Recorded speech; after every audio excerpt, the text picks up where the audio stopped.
She was born rejected, treated like garbage. But years later, she shocked the world with what she did. It was a gray winter morning when Clara was born, wrapped in a cold and indifferent silence. There were no cheers, no smiles, no flowers, only the biting wind of the streets and the tired gaze of her mother, Mariana, a homeless woman who fought daily against hunger, scorn, and invisibility. Clara was born on wet cardboard, beneath a busy overpass, while people hurried by, averting their eyes as if suffering were contagious. From her very first breath, Clara had nothing, no crib, no blanket, no name written on a hospital bracelet. Her mother wrapped her as best she could in scraps of fabric and shielded her from the wind with her own body. For days, Mariana tried to care for her daughter with what little she had. Donated leftovers, a sympathetic glance from a kind stranger, a coin tossed in haste. Despite it all, the love between mother and daughter was real. Mariana would softly sing to Clara during the freezing nights, as the baby slept nestled against her chest, unaware of the cruel world that awaited her. But the system has no eyes for stories like theirs. An anonymous report alerted social services. An infant exposed to cold, in a risky situation, said the file. Social workers arrived quickly, promising care, speaking in the name of the child's well-being. Mariana tried to resist. She screamed, cried, begged. But no one hears a homeless woman. And so Claire was taken, torn from the arms of the only person who truly loved her. In the social service records, Clara was listed as a rescued newborn. No mention of the mother's desperate cries, no acknowledgement of the emotional bond. Just another case, another number among so many. The girl was placed in an institutional shelter, where she spent her early childhood. She grew up without goodnight kisses, bedtime stories, or arms to calm her fears. She learned early on that she was different. Other children called her beggar's daughter. And some caregivers, even if unconsciously, looked at her with pity or indifference. At age 5, Clara was placed with a family going through the adoption process. A middle-class couple with a tidy home, clean furniture, and rehearsed smiles for the social workers. Clara didn't fully understand what adoption meant, but she felt hope when they hugged her for the first time. Maybe, finally, she would be loved. But reality quickly revealed itself. In that house, Clara wasn't a daughter. She was a servant. She was coldly summoned to do housework. Mop the floor, wash dishes, take out the trash, organize cabinets. She was harshly scolded for minor mistakes and rarely received affection or kind words. When she asked about mom or dad, the answers were evasive. "You're here because no one else wanted you," the woman of the house once told her. Words that stuck in her mind like invisible scars. At school, Clara didn't feel like she belonged either. She wore old uniforms, tight shoes, and carried a sadness in her eyes that classmates avoided. Some teachers noticed her intelligence and sensitivity, but didn't know how to help. She was a quiet child who kept everything inside. And when she came home, she had no one to talk to. She learned to swallow pain in silence. She learned to survive. Despite the hardships, Clara developed a deep curiosity about the world. She read everything she could find, forgotten books in the school library, health pamphlets, old magazines. One day, she found a human anatomy book in the school's trash. She secretly took it home and studied it night after night by the light of a flashlight given to her by a kind janitor. The complexity of a human body fascinated Clara, and something within her began to bloom, the dream of becoming a doctor. But she didn't dare tell anyone. Who would believe in a rejected girl, raised as a maid, daughter of a homeless woman? The world expected her to fail. And even at such a young age, Clara felt the weight of those invisible expectations. At 12 years old, a neighbor reported the abuse the girl was suffering. It was the second rupture in her life. Once again, Clara was removed from where she lived. Once again, alone. This time, however, she was welcomed by a woman named Dona Berenice, a kind-hearted lady who had raised adopted children and always said, "Every child deserves to be truly loved, no matter where they come from." At Dona Berenice's house, Clara experienced for the first time what it meant to have a home. She received affection, attention, and, above all, respect. Berenice encouraged her studies, listened to her silence, wiped her tears, and always said, "You can be whatever you want, my girl. And if you want to become a doctor, I'll support you all the way." Those simple words had an immense power. Clara began to study with even more dedication. She dove into books with a hunger for knowledge. Each page was a step toward the life she dreamed of. She knew it wouldn't be easy. She knew people would still judge her for her background, but she was determined to rewrite her story. And so, between long nights of studying, painful memories, and the human warmth of a true home, Clara began to build a path that would change not only her life, but also the lives of many others who, like her mother, lived on the margins of society, invisible, forgotten, but full of humanity. Clara's teenage years were marked by deep contrasts. On one side, the safety of Dona Berenice's home, where she was welcomed like a daughter and offered unconditional love. On the other, the weight of wounds still bleeding inside, scars of a childhood marked by abandonment, rejection, and invisibility. Even surrounded by care, Clara remained on alert. She was afraid to trust too much, to grow attached, and be torn away from it all once again. At school, Clara stood out, not for being the most outgoing, because she wasn't, but for her restless intelligence and almost obsessive dedication to her studies. Teachers noticed her commitment, and some tried to encourage her, but it was common for someone to ask with a hint of disbelief, "You want to go to medical school? Are you sure?" As if her life story didn't match white coats, stethoscopes, and university diplomas. She knew her path wouldn't be like that of other girls her age. While some talked about trips, parties, and new clothes, Clara studied in silence, switching between borrowed books, handwritten notes, and sleepless nights. When she heard classmates complain about parental pressure to choose a college, she felt a mix of sadness and anger because she had no father, no mother, no plan B. It was do or die. But the obstacles went beyond the school walls. Prejudice, subtle or blatant, followed her like a shadow. Some classmates' mothers wouldn't let their daughters hang out with Clara. "She's that girl who was raised by a street woman, isn't she?" They'd say, thinking they were whispering, but Clara heard. And each of those phrases reopened wounds she tried to keep closed. In crowded public transport, facing long hours to get to community prep course she attended, Clara would review past exams and mentally repeat, "I'm going to make it," at night. She studied in the simple room Dona Berenice had prepared for her, with an old lamp and a small desk. And when sleep tried to take over, she remembered her mother, not the social worker, not the woman who used her as a maid, but her true mother, the one who sang to her, even with lips cracked from the cold, the woman who gave her life, and whom society chose to forget. "I will honor my mother. I will care for people like her. I will give voice to the invisible." Those words became her mantra. That's what kept her going. At 17, she applied to several public universities to study medicine. She was eliminated on her first try. She cried in silence, felt small, almost gave in to the inner voice that told her the world didn't want people like her in it. But Dona Berenice hugged her and said, "Cry, my daughter. But tomorrow we start again." And they did. Clara doubled her efforts, increased her study hours, and searched for scholarship notices, free mock exams, any help she could get. She even studied standing up on the bus, reciting formulas and memorizing diseases. Finally, the following year, the news came. She was accepted into medical school, a public university, first place among quota students. Her name on the prep course mural made some people doubt. Others were deeply moved. Dona Berenice cried uncontrollably. Clara, however, just took a deep breath. She knew that was only the first battle won. In college, the setting was different, but exclusion remained. Her classmates came from stable families, with doctors in the family, talking about international travel and paid internships at clinics. Clara, on the other hand, didn't even own a laptop. She used the library computers, printed materials at the student center, and brought homemade meals for lunch. She constantly fell out of place. She was ashamed to tell her story.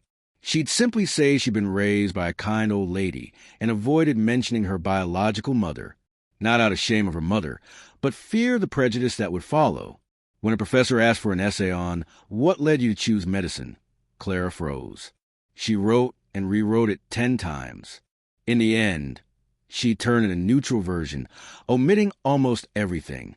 But interacting with patients during her early internship years began to awaken something inside her. Every time she treated someone in a vulnerable situation, people living on the streets, single mothers, abandoned elderly, she felt something different, a kind of empathy that went beyond technique. She saw pieces of her own story in them. And more than that, she saw in them the dignity that the world stubbornly chose to ignore. During one shift, she treated a pregnant homeless woman in labor. The medical team was visibly impatient, treating the woman like a nuisance. Clara, on the other hand, held her hand, looked into her eyes, and said, "Everything's going to be okay. I'm here with you." The woman cried, not from labor pains, but because no one had treated her with such respect in years. It was that day that Clara clearly understood her purpose. She didn't just want to be a doctor. She wanted to be a bridge. She wanted to restore dignity to those who, like her mother, had been discarded by society. And the idea of a shelter, a place of care, support, and health, began to take shape in her mind. In the following years, Clara remained determined. She graduated with honors, received awards for academic excellence.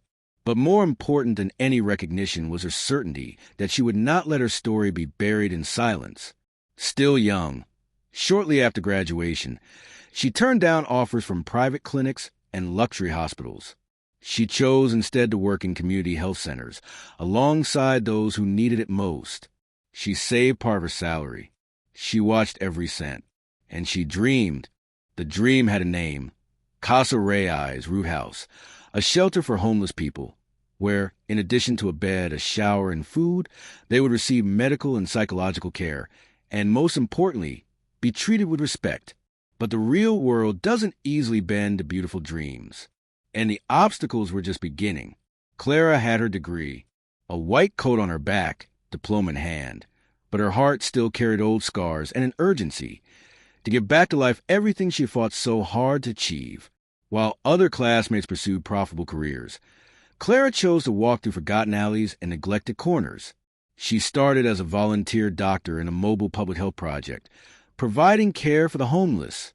Over time, the idea of Casa Reais became clearer: a space of full support, not just a temporary roof, but a shelter that offered food, health, education, and dignity. However, turning that vision into reality would take more than good intentions. She would need financial support, land, permits, partnerships. She would have to face a society that often prefers not to see those who have fallen. Her first attempt to present the project to social investors was discouraging. One of the most painful responses was, "Clara, it's a nice idea, but not viable. Homeless people are a social problem, not an investment." She left that meeting with stinging eyes, but her spirit even more determined. If no one believed in the invisible, she did. Clara began organizing benefit events, social media campaigns, charity raffles, even online crowdfunding.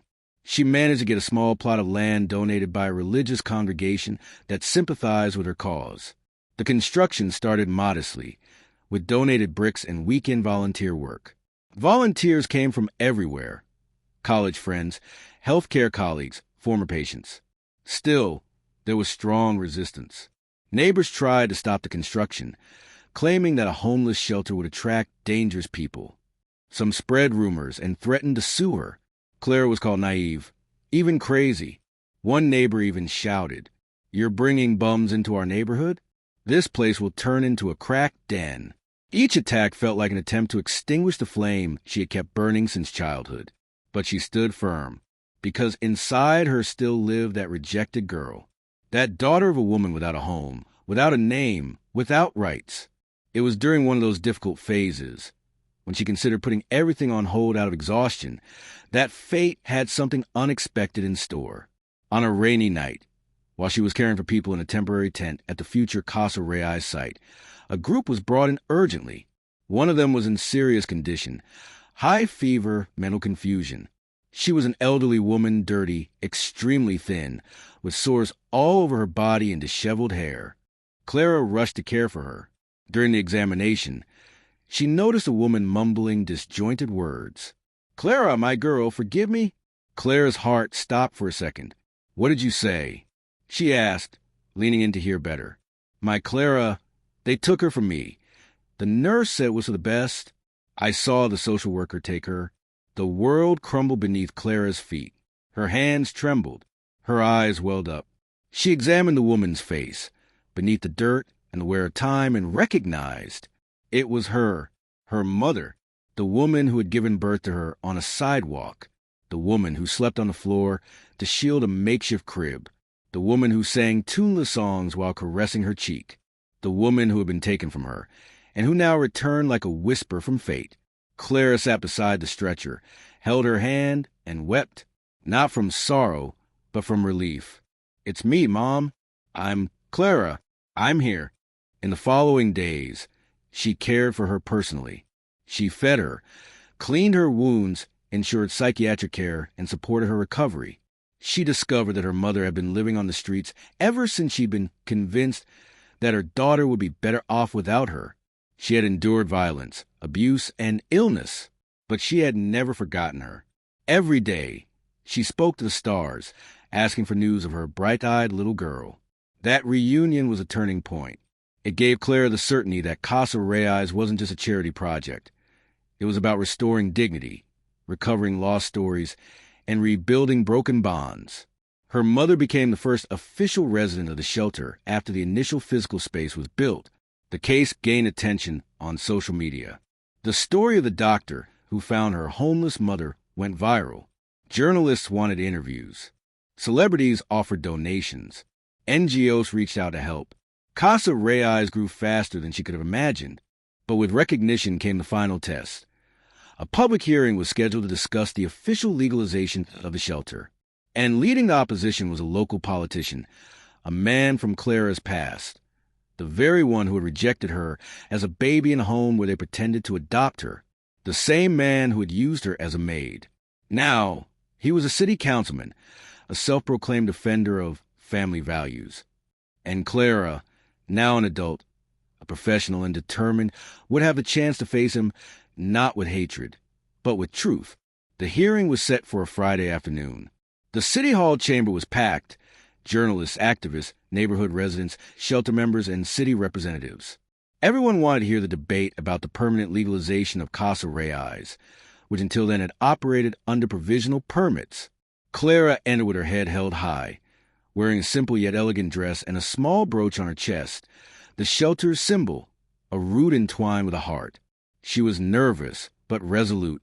She knew this wasn't just a bureaucratic debate. It was a moral reckoning, a confrontation with the past. Across the table, chairing the evaluation committee, sat Councilman Alvaro Montero, patriarch of the family that had faked adopting her as a child, the man who had allowed her to be treated like a maid in his own house. He recognized her instantly. He tried to maintain a neutral expression, but his eyes betrayed him. The session began with technical presentations. Clara was invited to present Casa Reais results. Over 80 people taken off the streets. Weekly medical care. Job training programs in partnership with local schools. 3 former residents who had secured employment and permanent housing. She showed photos. Shared stories. Read a letter from a former resident who was now working as an elderly caregiver. The audience was moved. Then came Councilman Alvaro's turn. He tried to remain composed. The project is touching, yes, but we must consider the neighborhood safety, the urban value of the area, and public order. We can't let sentimentality override common sense. Clara took a deep breath. She requested to speak again, and with a steady voice, she began. "Councilman Alvaro, I understand your concerns, but allow me to remind you that when I was a child, I was also seen as a threat, not because I was on the streets, but because of who my mother was. I grew up hearing that I wasn't like the real children. I grew up scrubbing your floors while other children played. I grew up not knowing what rights I had." The room fell silent. The councilman flushed. Clara continued. "You may not remember me, but I remember the smell of your living room, the sound of the wall clock, the steps I wasn't allowed to climb. I'm not here to demand payback. for what I suffered. I'm here to make sure no one else goes through what I did." Her words echoed, not as an attack, but as a manifesto. Clara ended her statement with, "Casa Reais is a place where exclusion ends, where stories begin anew, where lives once discarded are finally seen. And the truth is, we all need roots, even those who have forgotten where they came from." The room broke into applause. One by one, the committee members voted. The majority voted in favor of the permanent legalization of Casa Reais. Alvaro tried to abstain, but was pressured to cast his vote. Embarrassed, he also voted yes. Outside City Hall, Clara was welcomed by shelter residents, friends, volunteers, and even strangers who had been touched by her story. By her side stood her mother, now recovered, with a clean face, combed hair, and a shy smile. "My daughter, you've planted something beautiful," she said, squeezing her hand. "And now it's blooming." Clara smiled. "I didn't do it alone, Mom. It was everyone who never stopped loving, even when the world rejected them." In the months that followed, Casa Reais expanded. It received new donations, built a second unit, and Clara became a national reference in shelter policies. But she never wanted titles or spotlights. Her place was there, wearing her coat, listening to stories, healing wounds, both external and internal, because in the end, more than a doctor, Clara was a gardener of lives. And like every strong root, her power was invisible, deep underground, where hope begins.